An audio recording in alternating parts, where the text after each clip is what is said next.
ওপেনিংয়ে তানজিদ তামিম ও Parvez Hossain Emon, middle অর্ডারে তাওহিদ হৃদয় ও জাকের আলী, আর ফিনিশিংয়ে শামীম হোসেন পাটোয়ারি। এই লাইনআপটা চিন্তা করুন। সাকিব তামিম নেই, মুশফিক মাহমুদুল্লাহরও দিন শেষ। তাই তরুণ এই ব্যাটসম্যানদের হাতে এখন বাংলাদেশ ক্রিকেটের ভবিষ্যৎ।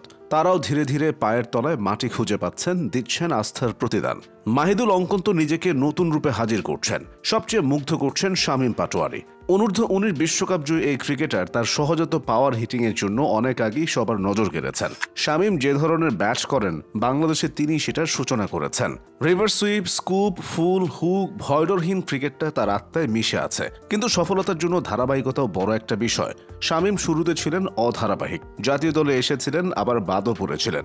অনেকে ধরে নিয়েছিল অন্যদের মতো তিনিও হারিয়ে যাবেন। শামীম সেই ধারণাকে ভুল প্রমাণ করেছেন, ফিরেছেন কয়েক গুণ শক্তিশালী হয়ে। তানজিদ তামিমের প্রত্যাবর্তনটাও একই রকম। নড়বড়ে ব্যাটিংয়ের সাথে আত্মবিশ্বাসের অভাব। শুরুতে উইকেট দিয়ে আসা ছিল তানজিদের নিত্যদিনের ঘটনা। তামিম ইকবালের অভাবটা পূরণ করতে এসে নিজেকেই তিনি হারিয়ে খুঁজেছেন অনেকদিন। সেই তানজিদ এখন জাতীয় দলের আস্থার প্রতীক।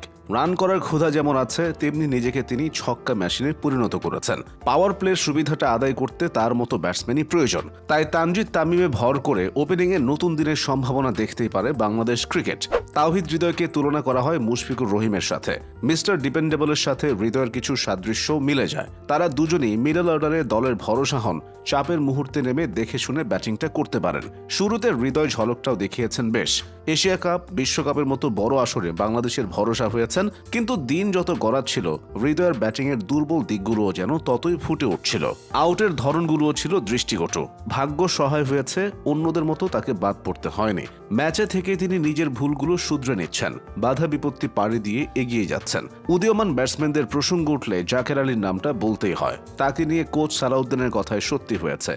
জাকের বুঝিয়ে দিচ্ছেন তিনি আসলে রেডি প্রোডাক্ট। টি-20 হোক বা টেস্ট, যে ফরম্যাটে যেমন খেলা দরকার জাকের আলী সেভাবেই হাজির হন। ওয়ানডেতেও তিনি ছন্দ খুঁজে নিয়েছেন। বড় বড় ছক্কা হাঁকানোয় জাকেরের জুরি মেলা ভার। জাকের মাঠে থাকলে তাকে আলাদা করে চিহ্নিত করা যায়। তার সরব ও চনমনে উপস্থিতি দলের পারফরমেন্সেও ইতিবাচক প্রভাব ফেলে। তবে এক দুটো ম্যাচ খারাপ করলে সমালোচনাটাও থেমে থাকে না। বিশেষ করে তার সীমিত শর্ট রেঞ্জ আর অতি লেগ সাইড নির্ভরতা নিয়ে কথা হয়। জাকের সেসব থোড়াই কেয়ার করেন। রানের পর রান করেই তিনি সমালোচকদের মুখ বন্ধ করে যান। পারভেজ হোসেন ইমন হতে পারতেন আক্ষেপের আরেক নাম, কিন্তু বিশ্বজয়ী এই ব্যাটসম্যান হারিয়ে যেতে আসেননি। ব্যাট হাতে ইমনের ধারাবাহিকতা অন্তত এই কথার যথার্থতা প্রমাণ করে। হৃদয়, তানজিদ ও শরীফুলরা যখন জাতীয় দলের নিয়মিত মুখ ছিলেন, ইমন তখনও ছিলেন দৃশ্যপটের বাইরে। সীমিত সুযোগে নিজেকে মেরে ধরার কাজটাও করতে পারছিলেন না। তিনি দেখেছেন, শিখেছেন ও ধৈর্য ধরেছেন। চেষ্টা ও ইচ্ছাশক্তির মেলবন্ধনে এখন সাফল্যটাও পাচ্ছেন। টি-20-র পর ওয়ানডেতেও নির্বাচকদের আস্থা ও ভরসা কুড়িয়েছেন।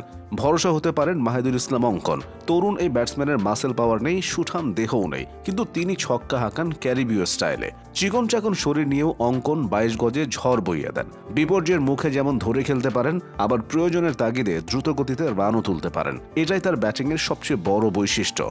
ধারাবাহিকতা ধরে রাখতে পারলে অঙ্কন অনেক দূর যাবেন, এটা বলাই যায়। তামিম সাকিব পরবর্তী যুগে ব্যাটসম্যান নিয়ে যে সংকট, সেটা অঙ্কনরাই হয়তো পূরণ করবেন।